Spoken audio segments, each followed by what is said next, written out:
Assalamualaikum warahmatullahi wabarakatuh. Kami dari kelompok 3 ingin mempresentasikan hasil diskusi kelompok kami di mata kuliah Filologi dengan dosen pengampu Ibu Vika Handayani. Sebelumnya, izinkan saya memperkenalkan anggota kelompok kami terlebih dahulu. Baik, saya sendiri Lutfiatun Karimah di sini sebagai moderator. Selanjutnya ada pemateri Saifullah Fitrah, Ainun Fauziah, dan Muhammad Muiz Haidar. Nama saya Saifullah. Di sini saya akan menerangkan materi 1 yang berjudul Sejarah Awal Kelahiran Ilmu Filologi di Timur Tengah. Negara-negara di Timur Tengah mendapatkan ide filsafat dan ilmu eksakta, terutama dari bangsa Yunani kuno yang semenjak zaman Iskandar Zulkarnain telah menemukan budaya di Mesir, Syria, dan beberapa tempat lainnya. Nah, sejak abad keempat, beberapa kota di Timur Tengah telah memiliki perguruan tinggi seperti pusat studi berbagai ilmu pengetahuan yang berasal dari Yunani, seperti Gaza sebagai pusat oratori, Beirut dalam bidang ekonomi, Edessa dalam bidang kebudayaan Yunani pada umumnya. Pada zaman dinasti Abbasiyah, dalam pemerintahan Khalifah Mansur, Harun al-Rashid, dan pemerintahan Ma'mun, studi naskah dan ilmu pengetahuan Yunani makin berkembang. Dan puncak perkembangan itu dalam pemerintahan Ma'mun. Pada masa itu dikenal 3 penerjemah, yaitu Kusta bin Luko, Hunain bin Ishaq, dan Hubaishi.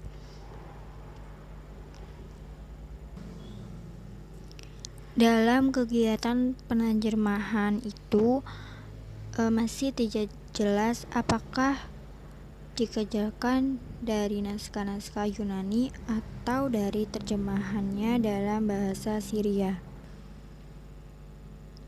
Dari ketiga penerjemah itu, Hunain adalah orang yang paling luas ilmu pengetahuannya. Ia menguasai bahasa Arab, yaitu bahasa ibunya, Yunani, dan Persia. Ia menyusun daftar naskah Yunani yang telah diterjemahkan dalam bahasa Syria dan daftar naskah-naskah yang diterjemahkan ke dalam bahasa Syria dan Arab, disertai nama para penerjemah dan untuk siapa naskah itu diterjemahkan. Selain itu, Hunain melakukan kritik teks dengan menggunakan sebanyak mungkin naskah yang dapat ia jangkau. Dengan demikian, diketahui metode filologi yang dipergunakan pada waktu itu, yaitu pada abad ke-9 di kawasan Timur Tengah. Di samping menelaah naskah-naskah Yunani, para ahli filologi di kawasan Timur Tengah juga menerapkan teori filologi terhadap naskah-naskah yang dihasilkan oleh penulis dari daerah itu. Kedatangan bangsa Barat di kawasan Timur Tengah membuka kegiatan filologi terhadap karya-karya tersebut, sehingga isi kandungan naskah-naskah itu dikenal di dunia Barat dan banyak yang menarik perhatian para orientalis Barat.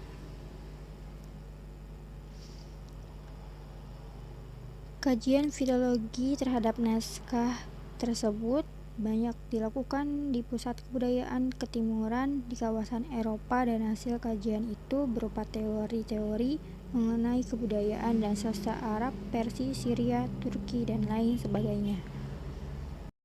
Saya Fitrah akan membahas materi aksara dan bahasa yang berada di Timur Tengah. Dalam lembaga yang berada di Timur Tengah ini banyak naskah Yunani yang diterjemahkan ke dalam bahasa Syria dan selanjutnya ke dalam bahasa Arab. Termasuk kota Hara di daerah Mesopotamia pernah menjadi pusat studi naskah Yunani. Penduduknya dikenal dengan bangsa Sabean, termasuk suku yang tergolong kuno, mahir dalam bahasa Arab. Oleh karena itu, di kota ini banyak dipelajari tulisan Plato, Ptolemeus, dan Galean, dan naskah-naskah itu banyak diterjemahkan ke dalam bahasa Syria dan bahasa Arab. Zaman dinasti Abbasiyah dikenal 3 penerjemah kenamaan, yaitu ada Kusto bin Lukko, Hunain bin Ishaq, dan Hubayshi. Ketiga-tiganya itu beragama Nasrani. Di antara mereka, Hunain yang paling luas ilmu pengetahuannya, menguasai bahasa Arab, Yunani, Persia, dan bahasa Arab. Dia mendirikan lembaga penerjemahan di kota Baghdad, tetapi tidak jelas apakah kegiatan penerjemahan itu dikerjakan dari naskah-naskah Yunani atau dari terjemahannya dalam bahasa Syria. Hunain menyusun daftar naskah Yunani yang telah diterjemahkan ke dalam bahasa Syria, serta daftar naskah-naskah yang diterjemahkan ke dalam bahasa Syria dan Arab, disertai nama para penerjemahnya dan untuk siapa naskah itu diterjemahkan. Bangsa-bangsa di Timur Tengah memang dikenal sebagai bangsa yang memiliki dokumen lama yang berisi nilai-nilai yang agung, seperti karya tulis yang dihasilkan oleh bangsa Arab dan Persia. Puisi-puisi penyair Persia terkenal Umar Khayyam serta cerita 1001 Malam hingga saat ini masih banyak dikenal di dunia barat dan berkali-kali diterjemahkan dalam bahasa-bahasa barat dan bahasa-bahasa timur. Pada abad ke-17, telaah teks klasik Arab dan Persia di Eropa telah dipandang mantap, terutama di Cambridge dan Oxford. Pada waktu itu, selain naskah Arab dan Persia, ditelaah pula naskah Turki, Ibrani, dan Syria. Di Inggris banyak dipelajari karya sastra Arab dan Persia seperti 1001 Malam, syair-syair Sufi, cerita-cerita dari Persia dan Turki. Pada akhir abad ke-18 di Paris didirikan pusat studi kebudayaan ketimuran oleh Sylvester de Sacy dengan nama École des Langues Orientales Vivantes.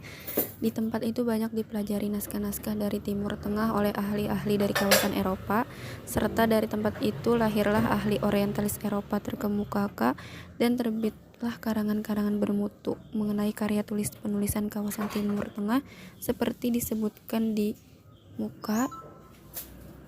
Di antara mereka adalah Etine Quatremere. Baik, saya mohon akan menyimpulkan dari materi yang disampaikan tadi tentang sejarah perkembangan filologi di Timur Tengah. Di kawasan negara Timur Tengah, sejak abad ke-4, beberapa kota di Timur Tengah memiliki perguruan tinggi, pusat studi berbagai ilmu pengetahuan yang berasal dari Yunani, seperti Gaza sebagai pusat ilmu oratori atau Beirut dalam bidang hukum, Edessa dalam kebudayaan Yunani pada umumnya. Hingga saat ini negara Timur Tengah masih memainkan peran sentral. Bisa kita lihat dari kembalinya kantor pusat Institut Manuskrip Arab ke Kairo pada tahun 1991 hingga saat ini. Bangsa-bangsa di Timur Tengah juga dikenal sebagai bangsa yang memiliki dokumen lama yang berisi nilai-nilai yang agung seperti karya tulis yang dihasilkan oleh Arab dan bangsa Persia. Nah, pada abad ke-17, teks klasik Arab dan Persia di Eropa telah dipandang mantap, terutama di Cambridge dan Oxford. Selain naskah Arab dan Persia, di sana juga ditelaah pula naskah-naskah Turki, Ibrani, dan juga naskah Syria. Ada studi keilmuan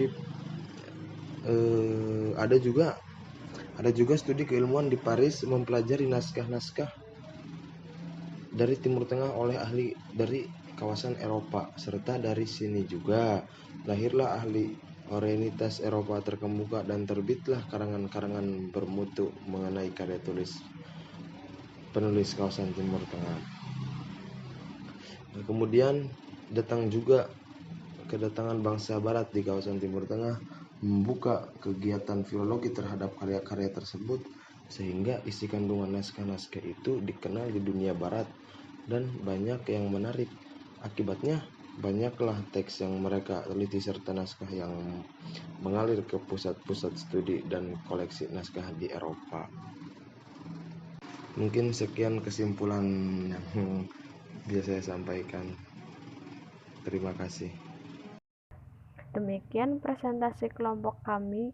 Kurang lebihnya minta maaf. Wassalamualaikum warahmatullahi wabarakatuh.